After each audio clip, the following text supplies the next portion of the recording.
अक्षय कुमार, अभिषेक बच्चन, जैकी श्रॉफ, संजय दत्त, नाना पाटेकर, रितेश देशमुख और ऐसे करीब 1 दर्जन और सितारे। अक्सर अपनी फिल्मों में स्टार पावर पर भरोसा करने वाले निर्माता साजिद नाडियाडवाला ने अपनी चर्चित कॉमेडी फ्रेंचाइजी हाउसफुल के 5वें संस्करण में स्टार्स की कतार लगा दी है। कॉमेडी के साथ साथ इस बार मर्डर मिस्ट्री का छौंका भी लगाया है। उस पर रोमांच को दोगुना करने के लिए दो क्लाइमैक्स हाउसफुल 5A और हाउसफुल 5B भी ले आए हैं। लेकिन इन सब के बावजूद वह यह भूल गए हैं कि आज के दौर में असल स्टार कहानी होती है। लिहाजा करीब 1.5 दर्जन सितारों की मौजूदगी भी उनकी इस पुराने स्टाइल की कमजोर कहानी को चमकदार नहीं बना पाती। शायद यही वजह है कि सुबह 8:30 बजे के शो में जब मैं पहुंचा तो वहां मेरे अलावा कोई और नहीं था और शो कैंसिल करना पड़ा। किसी तरह अगले शो में 7 से 8 लोग जुट गए तो फिल्म देखने का अवसर मिल पाया। हाउसफुल 5 फीट की कहानी, फिल्म की कहानी और पटकथा भी साजिद नाडियाडवाला की है, जिसे लिखा इसके डायरेक्टर तरुण मनसुखानी। फिल्म की कहानी और पटकथा भी साजिद नाडियाडवाला की है, जिसे लिखा इसके डायरेक्टर तरुण मनसुखानी और फरहाद सामजी ने है। इसके मुताबिक 1 अरबपति बिजनेसमैन रंजीत शानदार लग्जरी शिप पर अपने 100वें जन्मदिन का जश्न मनाने जाता है, मगर जश्न शुरू होने से पहले ही उसकी मौत हो जाती है।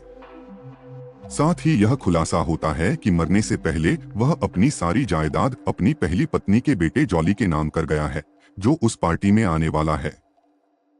कंफ्यूजन तक शुरू होता है जब एक के बाद एक 3 जॉली, जलाबुद्दीन उर्फ जॉली, रितेश देशमुख, जलभूषण उर्फ जॉली, अभिषेक बच्चन और जूलियस उर्फ जॉली, अक्षय कुमार इस जायदाद पर दावा ठोकने आ पहुंचते हैं।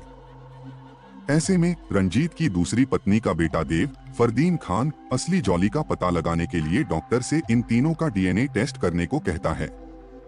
लेकिन रिपोर्ट आने से पहले ही डॉक्टर का कत्ल हो जाता है। अब ये तय है कि कातिल उसी शिप पर मौजूद लोगों में से ही कोई एक है, मगर कौन, ये जानने के लिए फिल्म देखनी होगी। वैसे पेंच ये भी है कि 5 और 5B के दर्शकों के लिए कातिल अलग अलग होंगे। Housefull 5 feet movie review. Housefull franchise अपनी ओवर द टॉप कॉमेडी और किरदारों के घालमेल से उपजे कंफ्यूजन के लिए जानी जाती है। इस बार भी इन एलिमेंट्स के जरिए ही दर्शकों को हंसाने की कोशिश की गई है। लेकिन आज के समय में मेरी बीवी, तेरी गर्लफ्रेंड और एक ही बात को बार बार दोहराने वाले चुटकुले बासी मालूम देते हैं। हाउसफुल 5 फीट के स्क्रीन प्ले को बेकार में ढेर सारे गाने ढूंढकर खींचा गया है। भले ही कयामत, लाल परी, फुगड़ी डांस जैसे गाने अच्छे बन पड़े हैं, मगर एक के बाद एक होते मर्डर के बीच अचानक से कहीं भी शुरू हो जाते ये डांस नंबर अटपटे लगते हैं। हालांकि एक्टर्स ने अपना काम ठीक ठाक किया। जैकलीन फर्नांडिस, सोनम बाजवा, नरगिस फाखरी, सौंदर्या शर्मा, चित्रांगदा सिंह आदि ग्लैमर बढ़ाने का अपना दायित्व अच्छे से निभाती हैं। हालांकि सोनम, नरगिस और चित्रांगदा के हिस्से एक